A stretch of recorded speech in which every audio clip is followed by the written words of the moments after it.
दूसरा, जो एनडीए के जो गठबंधन वाली जो सरकार है, क्या ये एक साथ एकजुट रहेंगे, क्या लगता है? देखिए प्रदीप जी, जो एनडीए की जहां तक बात है तो टीडीपी के चंद्रबाबू नायडू जी बार बार स्पीकर का पद मांग रहे थे, और अब चूंकि जैसे ही लोकसभा सत्र शुरू होगा तो स्पीकर के लिए जो पद जो था उसके लिए भी चुनाव होना है।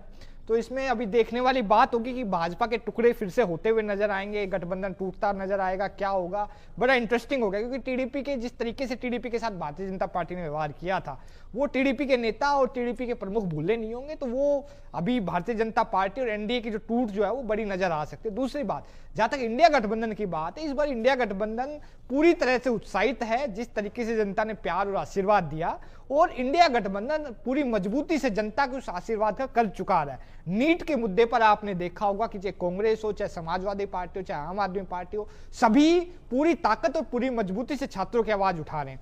नीट जैसे गंभीर मुद्दे पर भारतीय जनता पार्टी, जो खुद को दुनिया की सबसे बड़ी पार्टी बताती है, वो तय नहीं कर पा रही कि पेपर लीक हुआ है कि नहीं हुआ है। उसके आधे नेता ये बोल रहे पेपर लीक हुआ है, इन्हीं की हरियाणा पुलिस, इन्हीं की जो है गुजरात पुलिस, इन्हीं की बिहार पुलिस बोल रही पेपर लीक हुआ है, आरोपी पकड़े गए हैं, आरोपी कबूल कर रहे कि पेपर लीक हुआ है, और इन्हीं की पार्टी के शिक्षा मंत्री ये बोल रहे कि पेपर लीक नहीं हुआ है। तो भारतीय जनता पार्टी पूरी तरह से इस बार कंफ्यूज है, भ्रमित है, पूरी तरह से आपसी द्वंद्व में उलझी हुई है। दूसरी ओर जिस तरीके से उत्तर प्रदेश में भारतीय जनता पार्टी की करारी हार हुई, उसके बाद में योगी आदित्यनाथ और मोदी जी की लड़ाई भी अब सामने नजर आने लगी है। तो भारतीय जनता पार्टी का जो कुनबा जो है वो अब बिखरने की कगार पे, और दूसरी ओर इंडिया ब्लॉक पूरी उत्साह और जो है एकता के साथ में जनता की आवाज बनने के लिए तैयार है। इस बार लोकसभा के चुनाव में जिस तरीके से इंडिया गठबंधन लड़ा, वही उत्साह और वही एनर्जी लेकर के अब लोकसभा में हम लोग जाएंगे। और इस बार लोकसभा में भारतीय जनता पार्टी की तानाशाही नहीं चलेगी, जो इन्होंने पिछली बार जिस तरीके से विपक्ष के 100 से ज्यादा सांसदों को निलंबित कर दिया जब वो अपनी आवाज उठाने लगे।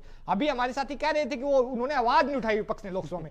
देश ने देखा कि किस तरीके से देश के प्रधानमंत्री मुद्दों से भागते रहे, देश ने देखा किस तरीके से विपक्ष की आवाज उठाने वाले तमाम सांसदों को बार बार निलंबित किया गया। हमारे सांसद संजय सिंह जी को 3 बार निलंबित किया गया। वो सिर्फ किसानों की आवाज उठा रहे थे, देश की बेटियों की आवाज उठा रहे थे, इस गलती में उन्होंने जो निलंबित कर दिया। राघव चड्ढा जी को निलंबित कर दिया गया था। तो देश ने जो पिछली लोकसभा में देखा था भारतीय जनता पार्टी की तानाशाही, वो तानाशाही इस लोकसभा में नजर नहीं आएगी। और ये बैसाखी वाली जो सरकार जो है, ये जो कंफ्यूज जो सरकार है, इसको इस बार मुद्दों का जवाब देना होगा, ये भाग नहीं पाएंगे। और स्पीकर का चुनाव जो मैंने आपको बोला, वो मुझे लगता है भारतीय जनता पार्टी के गले की हड्डी बनने वाला, और एक बहुत ही इंटरेस्टिंग जो चीज जो है वो लोकसभा